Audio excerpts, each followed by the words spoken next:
Wakati mapigano yanayohusisha waasi wa M23 yakiendelea katika mikoa ya Kivu, Washington DC inaongeza shinikizo kwa serikali ya Rwanda. Mbunge wa chama cha Republican Chris Smith, ambaye anaongoza kamati ndogo ya Afrika katika baraza la wawakilishi la Marekani, ametaka serikali ya Trump kuzingatia kuweka vikwazo maalum dhidi ya baadhi ya viongozi wa Rwanda. Kwa mujibu wa taarifa hiyo, hatua hiyo inapendekezwa kutokana na kile kinachoelezwa kuwa ni kutokuheshimiwa kwa mara kwa makubaliano ya Washington ya amani na ustawi yaliyosainiwa Desemba mwaka 2025 kati ya Jamhuri ya Kidemokrasia ya Kongo DRC na Rwanda. Vikwazo vinavyopendekezwa vinaweza kuwalenga maafisa waandamizi wa Rwanda. Hata kwa mujibu wa wito huo, vinaweza kumhusu Paul Kagame iwapo madai ya ukiukaji yataendelea kudhibitishwa. Siku ya Jumatano mjini Washington, Chris Smith alifanya mazungumzo na rais wa DRC Felix Tshisekedi, ambapo swala la hali ya usalama mashariki mwa Kongo na utekelezaji wa makubaliano ya amani lilikuwa miongoni mwa ajenda kuu.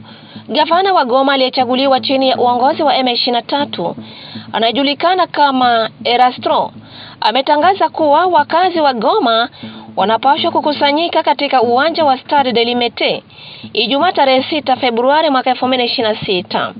Kwa mujibu wa tangazo hilo, mkusanyiko huo unalenga kuadhimisha mwaka mmoja tangu M23 kuingia na kuchukua udhibiti wa mji wa Goma.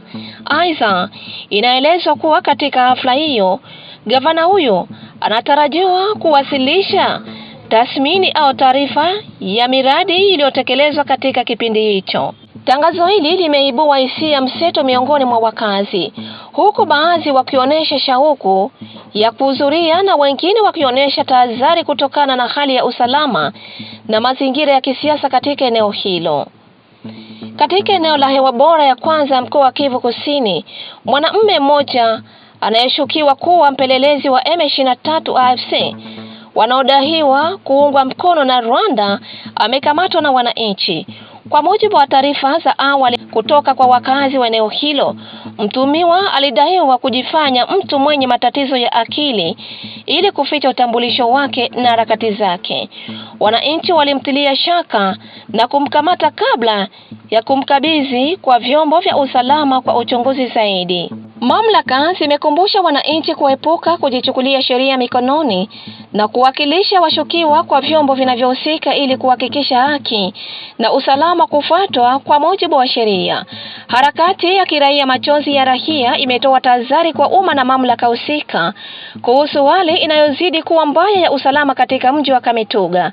Tarehe 4 Februari mwaka 2026, mfanyabiashara kijana wa madini ya samani anajulikana kwa jina la Odone, mkazi wa Kangambo karibu na ofisi ya Regideso, aliuawa kwa kupigwa risasi na watu wenye silaha waliodaiwa kumpora dhahabu yake kabla ya kutoroka. Kwa mujibu wa harakati hiyo, matukio ya mauaji yanaongezeka kwa kasi, inaodaiwa kuwa ndani ya kipindi cha wiki mbili pekee zaidi ya watu 17 wameuawa katika mazingira mbalimbali ya uhalifu. Wananchi wanasema wanaishi katika hofu ya mara kwa mara, huku wizi, vitisho, madai ya usumbufu kutoka kwa makundi yenye silaha pamoja na mashambulizi ya kikatili yakiripotiwa kuongezeka. Machozi ya Raia imezitaka mamlaka kuchukua hatua za haraka na madhubuti ili kulinda maisha na mali za raia pamoja na kurejesha hali ya usalama na utulivu katika eneo hilo. Kiongozi wa kundi la Kizalendo Generali Makanaki Kasimbira John akizungumza mbele ya raia mjini Uvira alitoa kauli kali dhidi ya watu wanaodaiwa kujiunga na waasi wa M23 katika eneo hilo.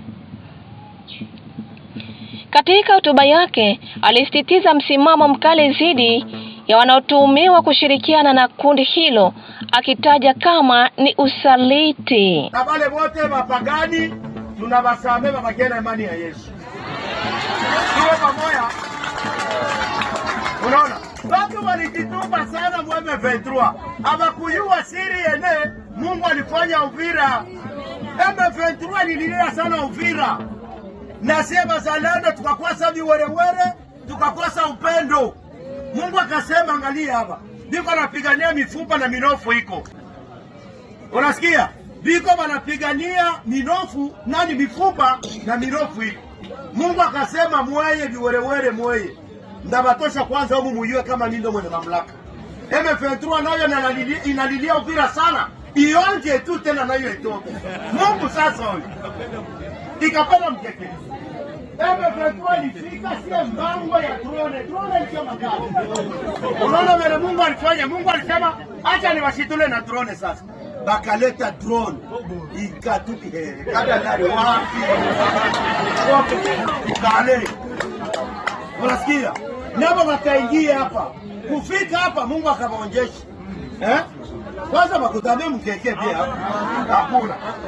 Mungu akamwambia munarizika. Munarizika mnafika Uvira. Munarizika. Sawa. Murudie sasa. Bakarudia. Tomsone tu. Hapana mkeke. Basi. Bakarudia. Na mwe sasa mweye mko nashindwa na mwa kujipanga, ni murudie tena. Kama mlijipanga huku mjipange mwende vye kule. Leo tuko wapi? Tuko hapa. Na mkeke hapo. Ilifika na kuya naye. Ndio. Na mweye mko tena mnaiku.